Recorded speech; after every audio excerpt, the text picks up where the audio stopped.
Železniční stanice jsou základní výkonnou jednotkou ČSD.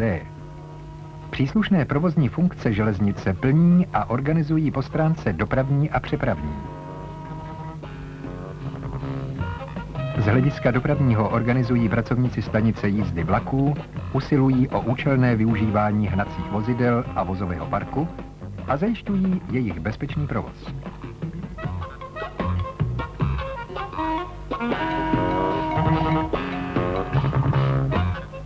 Přeprava slouží především ke styku s cestujícími a s přepravci. Jejím hlavním posláním je organizace nakládky a vykládky zásilek. Zabezpečuje přepravu vozových zásilek, cestovních zavazadel a spěšnin a v neposlední řadě také cestující veřejnosti. Jak v oblasti dopravy, tak v oblasti přepravy se v železniční stanici setkáme s řadou profesí a škálou pracovníků, jejich činnost si nyní trochu podrobněji přiblížíme.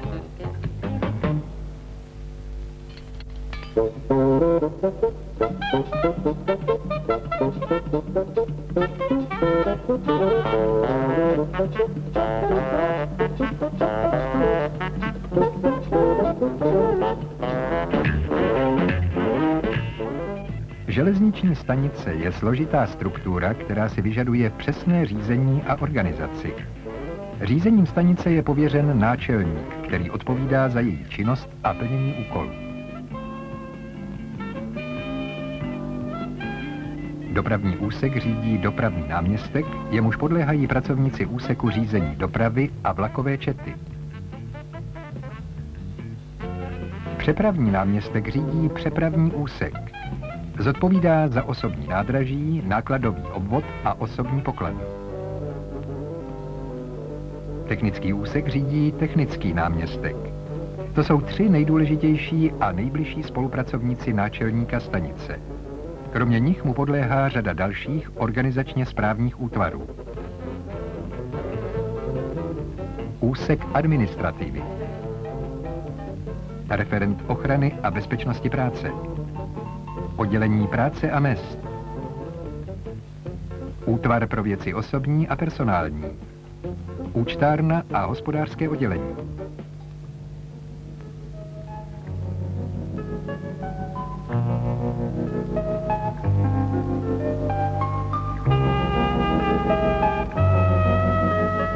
Na úseku dopravy se nejčastěji setkáme s těmito profesemi. Výpravčí, operátor, signalista, výhybkář, vlakvedoucí, průvodčí, vedoucí posunu, posunovač a komandující. Výpravčí je přímým nadřízeným všech pracovníků dopravy ve stanici. Řídí sled vlaků a vlakovou dopravu v obvodu stanice a přiděleném traťovém úseku. Obsluhuje zabezpečovací zařízení, odpovídá za bezpečnost provozu.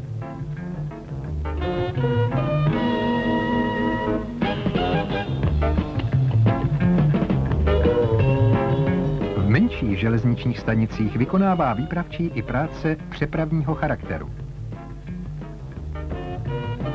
Operátor podle pokynů výpravčího provádí provozní práce v dopravní službě, vede potřebnou dokumentaci a současně obsluhuje i informační zařízení Pragotron, pokud je ve stanici instalováno.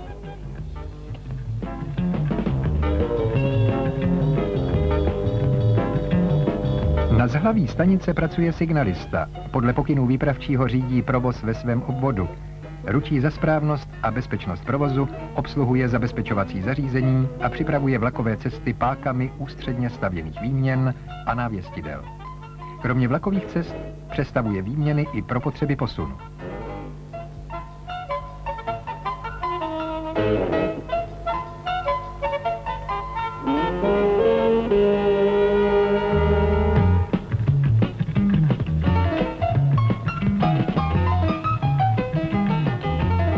Ve stanicích, které nejsou vybaveny ústředně stavěnými výměnami, vykonává obdobnou práci výhybkář. Výměny pro vlakové cesty nebo pro posun ovšem přestavuje ručně.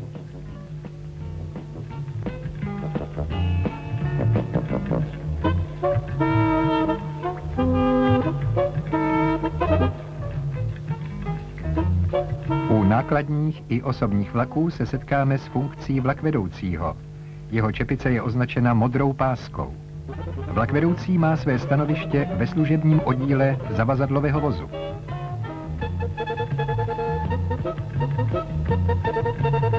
Pořizuje výkaz vozidel přiděleného vlaku. Provádí výpočet hmotnosti a předepsané brzdící váhy. Průběh každé jízdy zaznamenává do vlakopisu. Před odjezdem vyplní zátěžovou hlášenku a odevzdá ji výpravčímu. Při výpravě vlaku musí dát vlakvedoucí výpravčímu návěst pohotovi k odjezdu. Během jízdy sleduje vlakvedoucí návěstidla na trati. V případě nebezpečí má možnost vlak zastavit.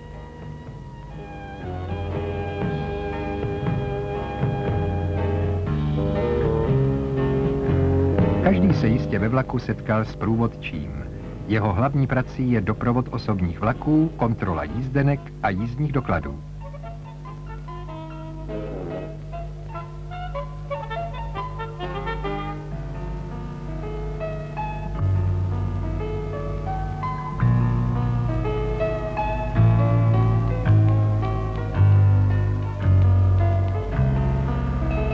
Průvodčí jízdenky nejen kontroluje, ale je také oprávněn během jízdy jízdenky vydávat.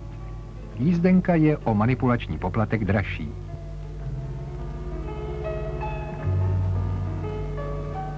Kromě toho je jeho základní povinností podávat informace o dalších spojích, přestupech a mimořádnostech.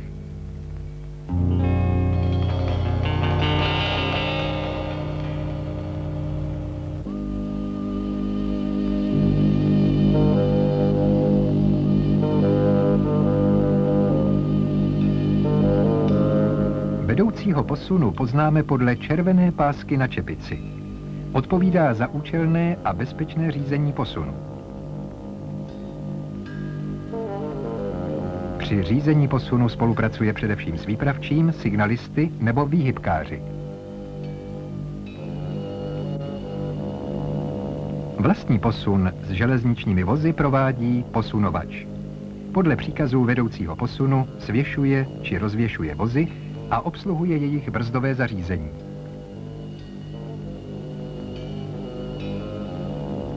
Rozvrh služby vlakových čet a pracovníků stanice sestavuje komandující.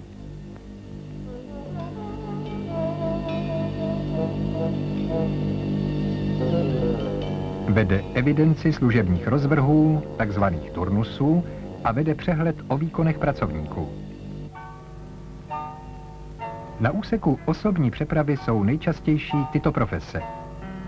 Osobní pokladník, pokladník zavazadel a spěšnin, skladník zavazadel a spěšnin, skladník úschoven a informátor.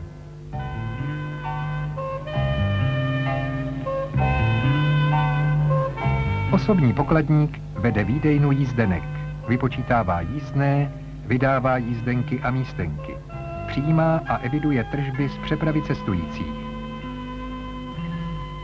Pokladník zavazadel a spěšnin vypočítává poplatky a dovozné za spěšniny a cestovní zavazadla, přijímá a eviduje tržby z jejich přepravy.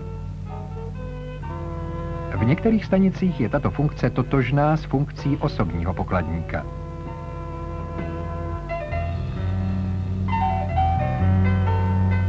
Cestovní zavazadla a spěšniny přijímá k přepravě skladník zavazadel a spěšnin. Jednotlivé předměty váží a označuje příslušnými nálepkami. Zajišťuje jejich nakládku, vykládku nebo překládku u vlaku.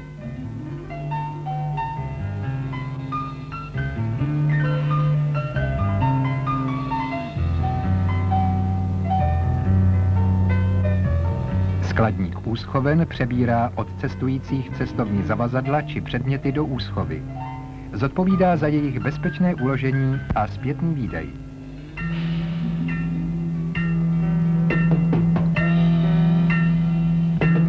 Cestující, kteří si nejsou jisti nebo potřebují vyhledat speciální spojení, se mohou obrátit na informátora.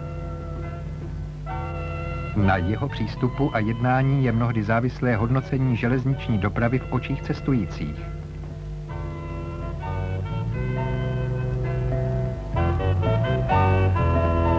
V pravomoci informátora je i potvrzovat cestujícím přerušení jízdy nebo zpoždění vlaku.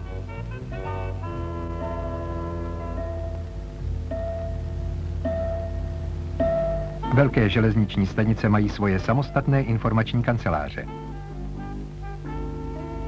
V nákladní přepravě se setkáme s profesemi nákladní pokladník, skladník vozových zásilek, vozový disponent, tranzitér a celní deklarant. Nákladní pokladník organizuje a řídí činnost komerčního obvodu. Přijímá, eviduje a odvádí veškeré tržby z přepravy vozových zásilek, a to jak vnitrostátní, tak i mezinárodní přepravy.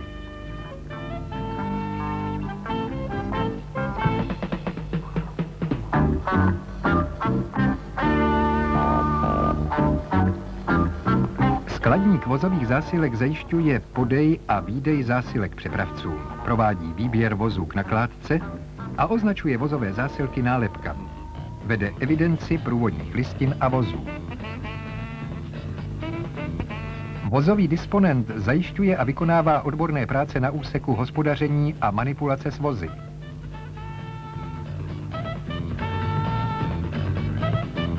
Eviduje přepravní pomůcky a vozovou výstroj.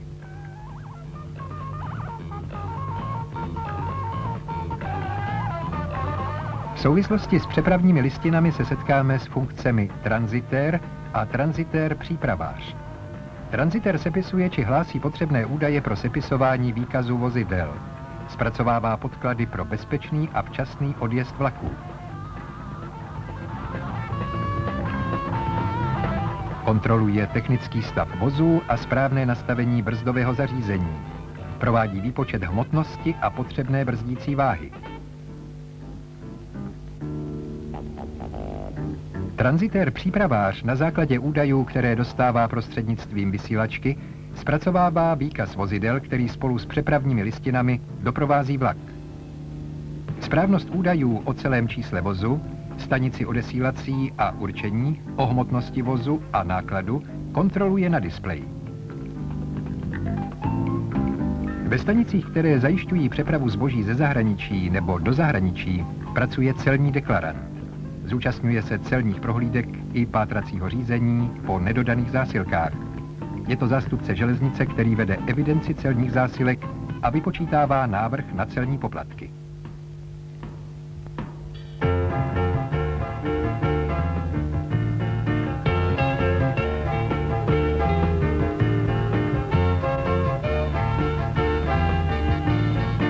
Představili jsme vám základní profese, které se vyskytují v železničních stanicích na úsecích dopravy a přepravy.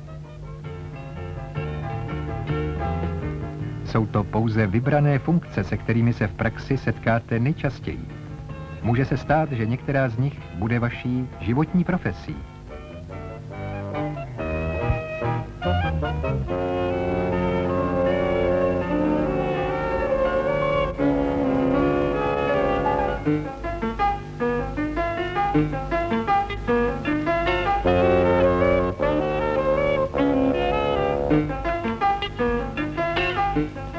Každá z těchto funkcí je stejně zodpovědná.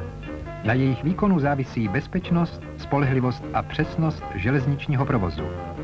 V neposlední řadě také dobré jméno československých státních drah.